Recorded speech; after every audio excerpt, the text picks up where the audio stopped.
Magandang araw, Bagong Pilipinas. Narito ang Police News Express sa oras na ito. Pinakilala na ng Metrobank Foundation ang kanilang awardees ngayong taon kung saan ay napabilang ang ilan sa miyembro ng Philippine National Police.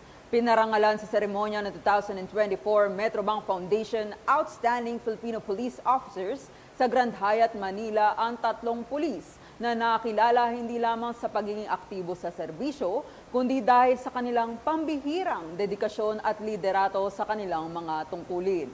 Pasok sa listahan ng pinangaralan ang tatlong miyembro ng PNP tulad ng Chief of Police ng Tacurong City Police Station na si Police Lieutenant Colonel Brian Bernardino, ang Deputy Force Commander ng Regional Mobile Force Battalion NCRPO na si Police Major Mark Ronan Balmaceda, at Monitoring and Evaluation Police Non-Commissioned Officer ng City Police Strategy Management Unit ng Cagayan de Oro Police Office na si Police Staff Sergeant Liena Solosepa Jovita.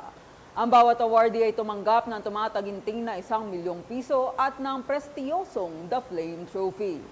Samantala, ang naturang seremonya na may temang A Heart That Serves na nagbigay pugay sa ating mga kapulisan ay nagsisilbing patotoo na ang pambansang pulisya ay patuloy na ginagampanan ang kanilang misyon at tungkulin para sa kapakanan ng publiko. Being recognized as one of the 2024 Metrobank Foundation Outstanding Filipinos is a humbling experience. One that validates our sacrifices, patience, and dedication to serving others. This celebration is an opportunity to share our stories and inspire others in our organization and across the nation.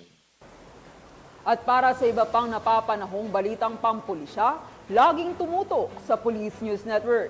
Alagad ng batas, tagatuguyod ng balitang pulis.